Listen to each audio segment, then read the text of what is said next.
It is the News Blitz with Randy Wang on Talk Radio 790 KABC. Let's get right into today's California report at randywangradio.substack.com. This is my daily curated list of all of the YouTube video versions of local news reports that I listened to this morning that I think are worth your time. So let's get into them. We start in the Pacific Palisades. Our buddy Matthew Seedorf at Fox 11 showing that just when things couldn't get any worse for the people trying to rebuild, taggers have descended upon the community, and the down-ass kids are spraying things like "Screw the rich" and "Free Palestine" on the abandoned lots and the burned out lots and the burned down buildings because, well, that's just where we are in this. Notably, I saw Tracy Park out there literally painting over some of the graffiti herself because you want to get anything done in the city of Los Angeles, you probably, even if you're a member of the city council, have to do it yourself. Going through the proper channels to clean up graffiti, even when we're talking about at fire victims, probably takes forever. The city of LA moves like molasses. Now, CBS News is once again continuing their investigation. And their investigation, which, by the way, has been going on for years and years and years, onto the hospice fraud that is centered in Los Angeles County and centered even there in Van Nuys on one street. And one of the things that they were trying to crack down on in the latest update is that there is a doctor whose name is on so many Medicare reimbursement forms that apparently in 2024, he saw over 3,000 hospice patients. Okay, maybe it was 2,800. I don't want to overestimate. But the average hospice doctor usually sees about 120, 130 patients a year. So if you go from 120 to 130 to 2,800 in a year, that has got to raise some kind of red flag, according to the California state audit about all the red flags we should be looking for in illegal hospice businesses. And here's the thing that is so frustrating to me is Gavin Newsom is getting so defensive. Rob Bonta is getting so defensive. And they're like, hey, this is federal Medicare money that they're defrauding. We do our best to shut down any defrauding of state Medicare money in Medi-Cal, but it doesn't matter. We should all be on the same side, not taking shots at each other. This is true for the federal government as well. But when the state government's not doing their job of shutting down these illegally operating businesses, because even though the state wants to say, hey, they're just defrauding the federal government, this is the federal government's problem, these companies obtain business licenses in the state of California. And the California Attorney General should be investigating any one of these businesses that shows a few of the red flags that were implicated by the state's own audit. But look, can we all be on the same team on this? If you want to know, one of the reasons why our healthcare is so expensive is because there's so much fraud in the system. And for all the people that want to push us towards single payer, which, hey, other countries do it, and maybe it's a better way to go, but unless we can get all the fraud out of what already is part of our single payer system, good luck with that. So I just wish we could all be on the same page. And it's so ridiculous to be getting all defensive about how California is not doing its job in rooting out the fraud when it's obvious that California is not doing its job. Now, you want to make a really strong argument? You can say that, hey, the federal government hasn't been doing its job in rooting out this fraud for decades. And you're totally right. And you have both Democrat and Republican administrations to blame for that. But right now, everyone seems to be taking this seriously. So we should all be on the same page. We should all be on the same team. Let's move to the Bay Area, where residents of the South of Market neighborhood, known as SoMa, they have filed a complaint with the state of California. They claim that San Francisco has been pushing all of the homeless services and all of the homeless to a few neighborhoods, concentrating the problem in the Tenderloin, in SoMa, and in the Mission. And what that means is that if you go to visit San Francisco and you go to the Sunset, it's beautiful. You go to Golden Gate Park, you go to North Beach, it's gorgeous. Even Union Square, they've cleaned it up. But if you venture just 1-2 street too far and you end up in Soma or the Tenderloin, it's going to be a completely different scene. And what the residents of Soma are asking for is something called geographic equity. What is geographic equity? It's saying that there should be homeless shelters and homeless services in every single neighborhood so we can spread out the problem. And I don't know if that is the right response. I think centralizing the problem, while awful for those neighborhoods, means that the rest of the neighborhoods are very livable. We have spread out the problem to all districts when we built homeless shelters in all of them during the Eric Garcetti administration in Los Angeles. Hasn't really worked out. Ultimately, it's funny, though, when I hear the idea of concentrating all the homeless services and all the homeless into one neighborhood. It reminds me of, and I do quote it often because it is just a fascinating piece of television, the third season of the HBO series The Wire. And if you've never seen The Wire, really, you should do it immediately. It's on all the streaming services, and it's one of the most important pieces of television. I think they even teach it at some universities, and not in a way like that, you can learn Harry Potter at a university. No, and it's an incredibly important examination of the drug war and the drug crisis.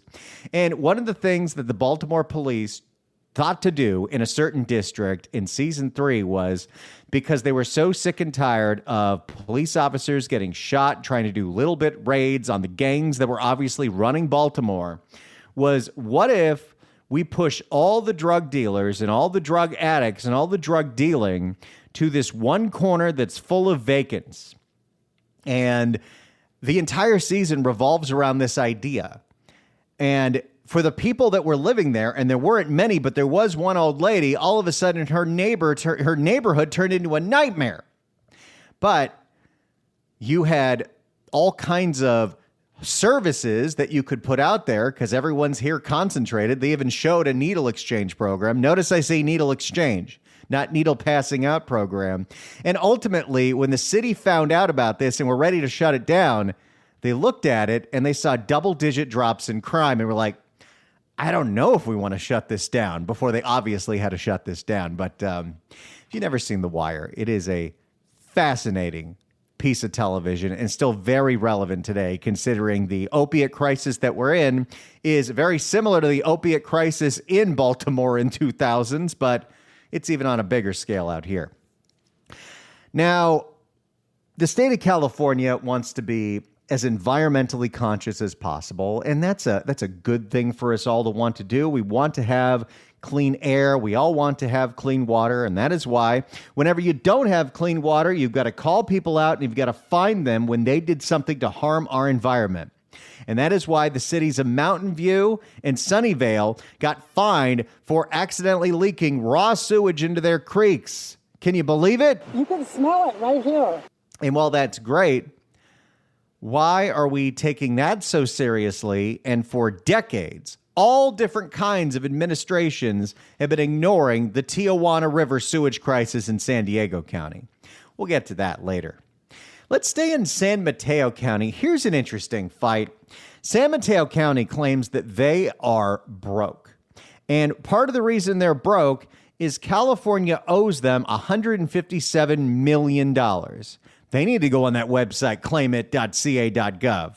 But no, apparently what's going on here is San Mateo County, like a lot of counties, budgets based on the money they think is coming in from the state. And one of the things that the state usually passes on to the counties is those vehicle license fees. You know, when you get your car registration and you got to pay that $200, $300, I don't know, mine is $600. And I'm sure there are people that are way more. It's insane. They say that California didn't give it to them. And what that means is their budget's $157 million short, which means they're going to have to cut police. They're going to have to cut fire. And apparently what the state says is, we don't have to give that money to the counties. It's on our discretion. So is what's going on here that the state, in order to solve its own budget woes, is taking money that's supposed to go to the counties? Because it sure does sound like that. And finally, in the Bay Area, this is a story from a few years ago, but it is escalating. A really, really, really brilliant kid in the Bay Area was applying to a whole bunch of different UC schools and was not accepted, even though he was brilliant. In fact, he ended up getting hired outright to go work at Google and is now an engineer and is doing incredible. But his father had been complaining for the longest time that he feels that his son was racially discriminated against because he was Asian. And at the time, certain schools like the UCs had certain quotas where they were letting in too many Asian kids. Maybe the population was too Asian.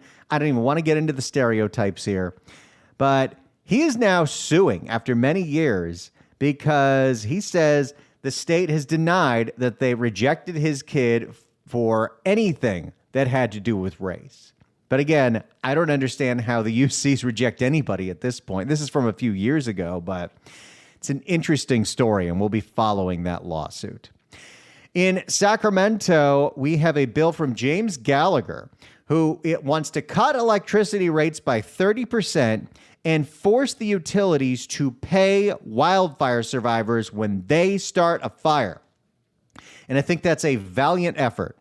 But as long as Gavin Newsom's appointees run the CPUC and a good portion of the state legislature is controlled by the lobbying interests of the California utilities, including PG&E, San Diego Gas and Electric, and SoCal Edison, I don't think this is going to move forward.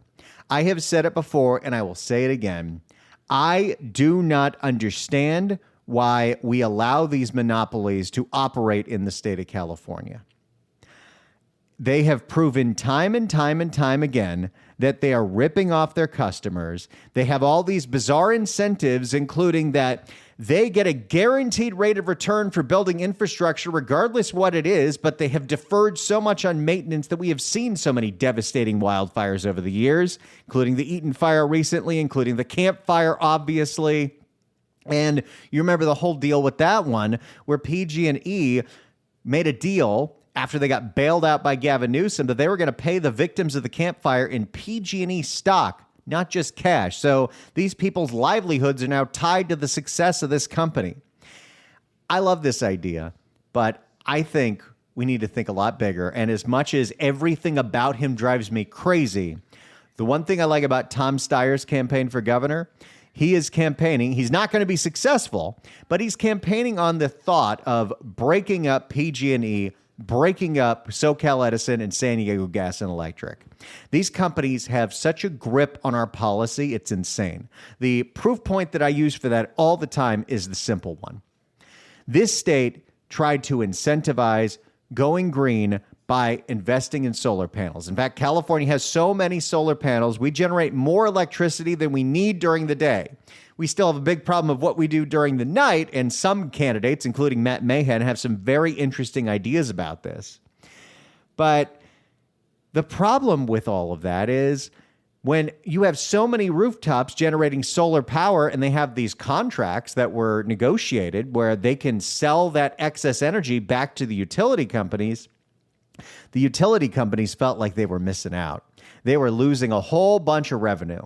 So they convinced through the CPUC under the name of equity, because of course only upper middle class and upper class people buy solar panels, that they had to pass all their costs on to the poors. So through the bought and paid for members of the legislature, some who are former executives at PG&E, they decided to screw over everyone who owned rooftop solar and change out the contracts and make the payouts way less and make the idea of investing in rooftop solar much less attractive. That shows you right there that the goals of the state and the goals of these private energy monopolies are not aligned. And I'm not in favor of it. Look, our municipal utilities have a hell of a lot of problems too, the DWP being a huge one. Although, who did we put in charge of the DWP, Karen Bass? A former executive at PG&E, Janice Quinones. but there are plenty of municipal-run utilities that do a very good job, SMUD being one of them. And I think that is the right direction to go. Will it happen? I don't know. Should all these utilities be able to be buying and paying for all of these elections? That's an even bigger conversation about money and politics, but I don't think anyone has the appetite for that. In Sacramento, enough public outrage has boiled over to the point where you have a member of the legislature, a Democrat member of the legislature, who put forth a bill to revise California's insane elder parole program, which was letting out monsters like David Allen Funston and so many other people who were convicted for lifetime sentences, but they can get out because they're over 50, they've served 20 years, and the parole board says they're safe. Well, a new bill just passed a Public Safety Committee hurdle. And what does it do? It says that, okay, let's raise that age from 50 to 65, which, by the way, is where it was before Gavin Newsom lowered it in 2021. Let's make it 25 years you had to serve, and certain crimes, like the most horrific sex crimes, you're not eligible for. And I think enough people are paying attention to this that might pass, and Gavin Newsom is going to sign it. But let's not forget two things. Gavin Newsom signed the lowering of it in 2021, and Gavin Newsom appointed everyone to the parole board who let this monster out to begin with. And just for clarification, David Allen Funston, that monster, was immediately rearrested by Placer County because they had charges they never filed because they thought he was going away for life. But they were able to, thanks to the extension of the statute of limitations, put him back in. Here's another crazy loophole you might not know, and this one comes out of San Diego. There is a loophole where we are actually now talking about, we've had all this conversation over the last few weeks about how California is letting out, child molesters and sexual violent predators. Here's one. California may be about to be letting out juvenile mass shooters. Somebody who did a school shooting in San Diego County over 20 years ago is now able to petition for release because we changed the laws saying that you can't try children as an adult, and apparently all of that was retroactive. And I can't believe we're now in a situation where, and you think about it, a lot of these things happened, 20 years ago, that you're going to see a lot of these cases coming up. The people that didn't immediately just take themselves out on the side, but the monsters who killed people on a school campus, mass shooters, are now looking at being released, and we're okay with them going back into society. It's complete insanity.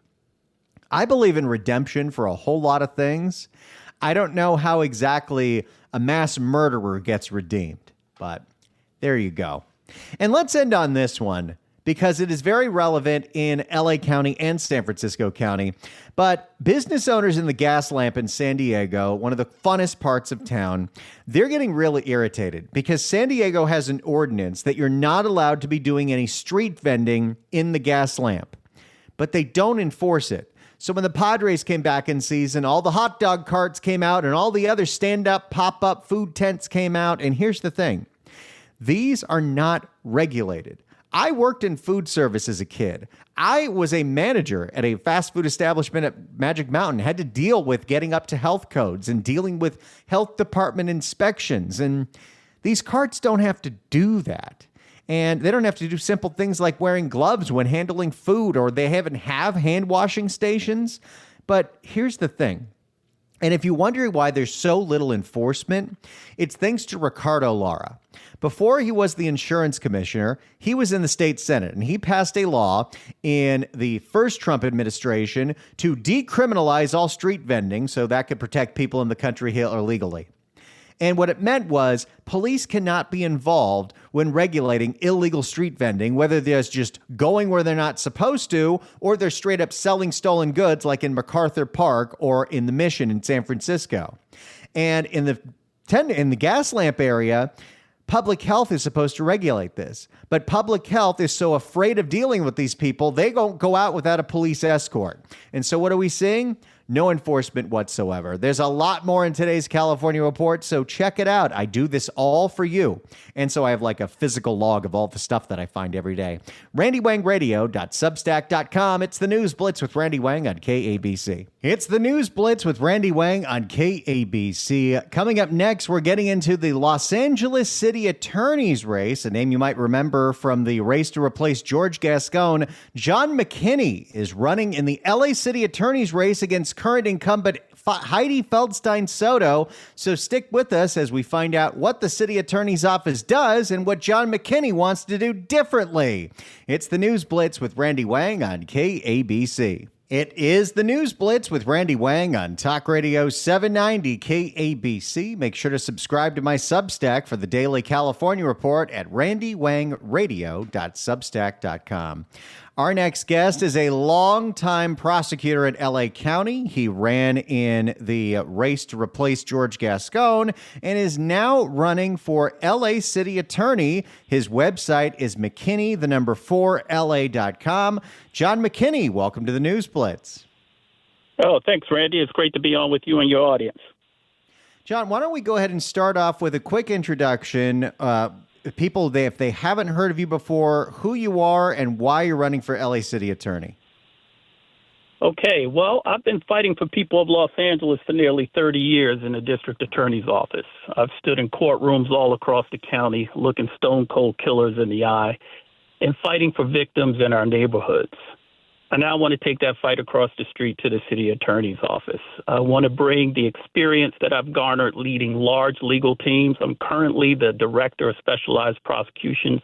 I oversee about 300 attorneys and staff. I oversee 8 most consequential divisions in the DA's office. And I have a tremendous amount of litigation experience that I think would serve the city well. Our office is in good hands now. We got District Attorney Nathan Hochman. Together, we have turned that office around, and it's headed in the right direction. But the city is hopelessly lost. So I'm running to fight for the city of L.A., all the residents of L.A., the business owners, the property owners, folks who have been left behind, frankly, over the last 15 to 20 years. And before we get into some of the big issues here, can you give a quick education to the audience of what the difference is between the LA County District Attorney's Office and the City Attorney? Okay, real quick. The District Attorney has jurisdiction over all felony crimes in the County of Los Angeles and all juvenile crimes. The City Attorney has criminal jurisdiction over all adult misdemeanor crimes that occur in the City of Los Angeles. But somewhat uniquely, the Los Angeles City Attorney wears another hat, maybe more important, certainly just as important, in that the City Attorney is the general counsel for the Los Angeles City, which is a municipal corporation. So the City Attorney has a criminal responsibility and a civil responsibility. On the civil side, the City Attorney defends the city against all lawsuits, sues on behalf of the city, writes the ordinances, advises the city council and the mayor. And so it's a far-ranging job and a very important job that not many people know about.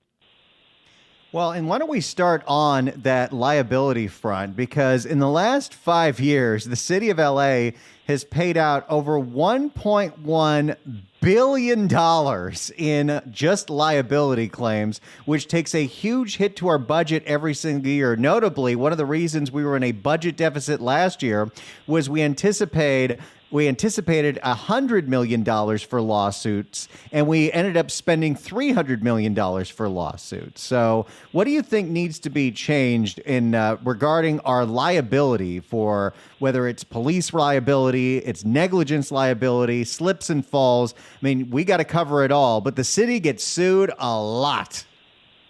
That's absolutely right, and that's one of my priorities in running for city attorney. The current city attorney has struggled mightily when it comes to fiscal responsibility and being proactive in preventing lawsuits and then handling the ones after they're filed. As you pointed out, the city has never faced more lawsuits than it has under her tenure. The case payouts, whether it's a settlement or a verdict, is as high as it's ever been in the history of Los Angeles.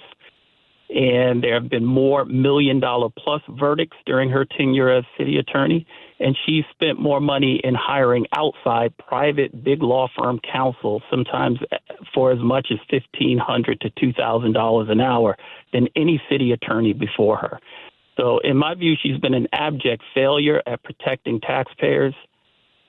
Once I'm elected city attorney, if I'm so fortunate, I will get my arms around the lawsuits first and foremost. I will be much more proactive and aggressively managing the risk that the city faces, whether it's the Los Angeles Police Department that cost taxpayers more than $50 million in liability last year, or all of the dangerous conditions that exist in our city due to crumbling infrastructure, sidewalks, trees overhanging power lines, and whatnot. And a lot of that is a failure of some of our political policy as well. Well, and I'm so glad that you brought up the outside attorneys thing, because it's the strangest thing. I think a lot of people first saw this when they saw the stories about the lawsuit that the city of LA has been in with the Alliance Against Homelessness, with the Alliance for Homelessness for years and years and years.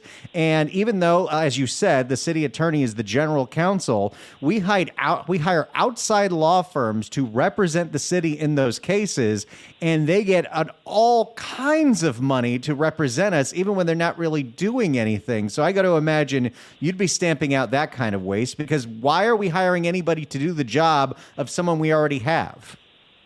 Absolutely. We have 550 highly skilled lawyers who work for taxpayers in the city of Los Angeles in the city attorney's office.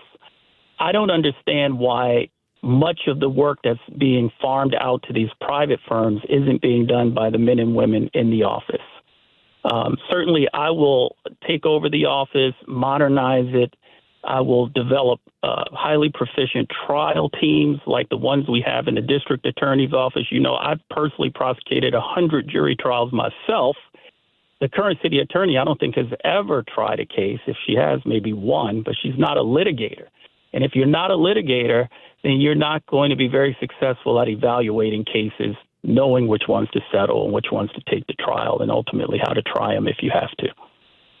It's interesting that it just kind of worked out that we had you scheduled to be on today, and the LA City Attorney's Office is actually a big piece of news today, as they were the victims of a huge hack that has led to the leaking of all kinds of different files within the LAPD, including personnel files, including witness files. What do you think happened there? Well, I think it's a highly concerning situation, and I expect this to grow into a very big story, perhaps maybe even a scandal, and I'll tell you why. There's a lot of questions that need to be answered. And for people who don't know, it was reported today that the city attorney's office was hacked for about 7 terabytes of data related to cases involving police officers. And these files, I think it's been estimated at over 3,000 files, contain personal identifying information of police officers, their families, and I suspect other witnesses as well. I don't think that the Los Angeles Police Department or the city attorney's office even knows the full scope of what was taken from them.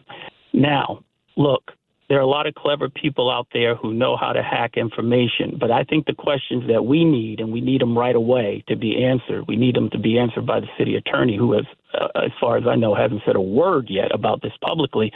But we need to know, aside from what was stolen, what immediate steps did she take to try to recover the stolen data, to report it to LAPD, to report it to the FBI? Did she do any of that? If she didn't, why? Was there a political reason why? Was there a self-serving reason why? These are all legitimate questions that the public deserves to know the answers to. And so we're going to stay on top of the city attorney, and I hope you do too, to get the answers to these questions, because quite literally, lives are at stake as long as that information is out in the public domain. This is highly confidential information. It's been reported that some of this information has already been posted on the internet, some of it put up, some of it taken down. But this is a big, big deal. It could lead to liability, too. It could lead to lawsuits against the city. And, this city attorney is already costing taxpayers millions, tens of millions of dollars that could be better used for getting this city cleaned up and ready for the future. We're speaking with John McKinney, LA County prosecutor, running for LA City Attorney. The website is McKinney4LA.com. Okay, John, I got to pick your brain on something because this is the most bizarre conversation I heard all year at the LA City Council. So the LA City Council is trying to find ways to raise revenues. And one of the things they've been looking at is the illegally operating marijuana businesses in the city of Los Angeles. So many years ago, we passed Prop 64, which created legal permits for selling commercial marijuana, to selling recreational marijuana. And one of the things that was supposed to happen was to make sure that we stamped out the illegal market. But because we haven't done that, we've created all kinds of onerous permits and fees on the people that want to do these businesses the right way. And according to the own LA City Council, every time they report an illegal storefront that's sitting in a strip mall to the LA City Attorney's office, whether it's a smoke shop that's selling stuff they're not supposed to, they say there's nothing they can do about it. So the LA City Council has decided maybe what we need to do is put a measure on the ballot. And if the voters say yes, we can send a tax bill to the illegally operating pot stores. What do you make of all that? Well, I don't agree with her stance that there's nothing she can do about an illegal retail marijuana shop. We're prosecuting those at the district attorney's office, and we're shutting them down as quickly as we can find them. So there's no reason why the city shouldn't be doing the same thing. The fact of the matter is the city voters have decided to go in the direction of legalized marijuana. And there is a lot of money for the city to make in taxing the legitimate sale and the safe sale and usage of those products. But that will never happen as long as the city attorney is not doing her part to eliminate the illegal competition, which can always undersell the legal market, right? They can always sell their products cheaper. And along with those businesses comes a lot of ancillary crime. At the DA's office, we see quite a few murders related to these illegal pop-up retailers. So I disagree with the city attorney. I would work aggressively to shut those illegal retailers down, to look for and bring nuisance abatement and other actions against illegal warehouses and so forth.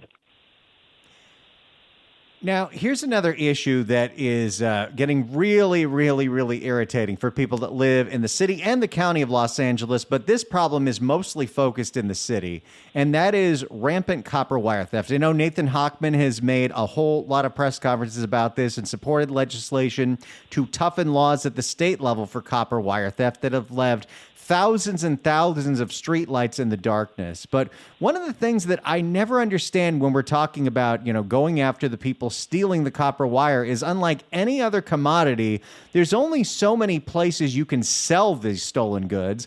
And it sure seems like those are the junkers and the recyclers and the smelters. And those are all licensed businesses. And as far as I know, the city attorney's office does have the power to revoke business licenses if they're breaking the law. But it seems we don't pull that lever almost ever. I agree with you. This also came up during a time when we had quite a few catalytic converters being stolen and sold to some of those same businesses. We've got to attack that problem on all fronts. But I'll tell you, and we see this even in the DA's office where we prosecute felony crimes. Without meaningful consequences, there's very little that we're ever going to be able to do about some of these quality of life crimes. We need meaningful consequences, and that means we need a jail. We need a modern jail that has the capacity to punish people when we get to that graduated level of having tried everything else, so that we can properly hold them accountable for crimes like copper wire theft, catalytic converter theft, petty theft. Without that, it's going to be very difficult to really change the conditions on the ground. And last question before you go. I could talk to you all day, but unfortunately we do have a break coming up. But, one of the things that our current city attorney has said is one of her most important missions. It's the only time you really see her in public is at press conferences when we're talking about sex trafficking awareness, human trafficking awareness. And of course, it's a huge issue countywide, citywide. We've all discussed the blades that are on Figueroa in different areas. But one of the things that, as much as we should be going after all of that, it seems that the city turns a blind eye to is the storefronts that are offering massages, acupuncture, whatever, that it's very obvious what's going on there. Some of these businesses have had busts for years and years and years, but there doesn't seem to be a lot of action of shutting down the very obvious dens of prostitution that litter the entire city. What do you think about that? I think it's largely a question of resolve. And I have seen the city attorney at certain press conferences with my boss, the district attorney, Nathan Hochman, who has also aggressively identified human sex trafficking as a major issue. And by the way, human sex trafficking, in its true sense, is a felony, not a misdemeanor. What the city attorney can impact is the prostitution that happens. The John who is driving up and down the blade looking for someone to enter into, an agreement for sex with. But there are no real consequences, again, for those people once they're arrested. There's certainly no consequences for the women. The sex workers are basically have immunity against prosecution. And in fact, under current state law, they can't even be arrested for what they do. So as long as the state takes the posture that sex work in public places is okay, and it's based on the notion that the sex workers are victims. And I can tell you in some cases that's true, in some cases that's not so true.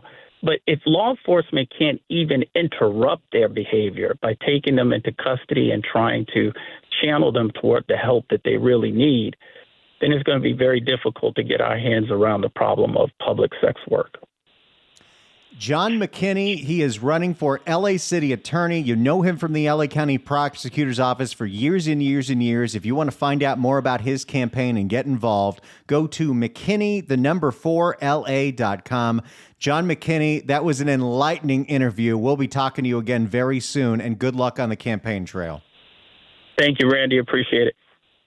It's the News Blitz with Randy Wang on KABC. It's the News Blitz with Randy Wang on KABC. The city of LA is about to face a whole lot more liability. The organization Streets for All, which got Measure HLA on the ballot and passed, is now going to be suing the city of LA over not implementing Measure HLA because one of the things that they said in that road diet bill was if the city repaves a street and doesn't put in a bike lane, then anybody can sue over it. It's another CEQA level private right of action. So whoever does get in that city attorney's office, if it is John McKinney, there's going to be a hell of a lot more lawsuits thanks to something the voters said yes to. It's the News Blitz with Randy Wang on KABC. It's the News Blitz with Randy Wang on KABC. A friend of ours gave up booze for Lent, so when that was over, she wanted to have a wine night to celebrate. So I'm like, all right, do you want steak or do you want salmon? She wanted salmon, so we did a little fancier than balsamic roast. We did pecan crusted salmon, where first you cover the salmon in a mayo and mustard mixture, so mayo and Dijon with a little truffle salt, and then you cover it with crushed pecans, Parmesan, and parsley. Bake that in the oven at 425. We also did some lemon parm broccoli with it, paired it with a Fiddlehead Lollapalooza Pinot Noir and a Rath Lemoravo Pinot Noir, and they were both perfection, and she was happy. It's the News Blitz with Randy Wang on KABC.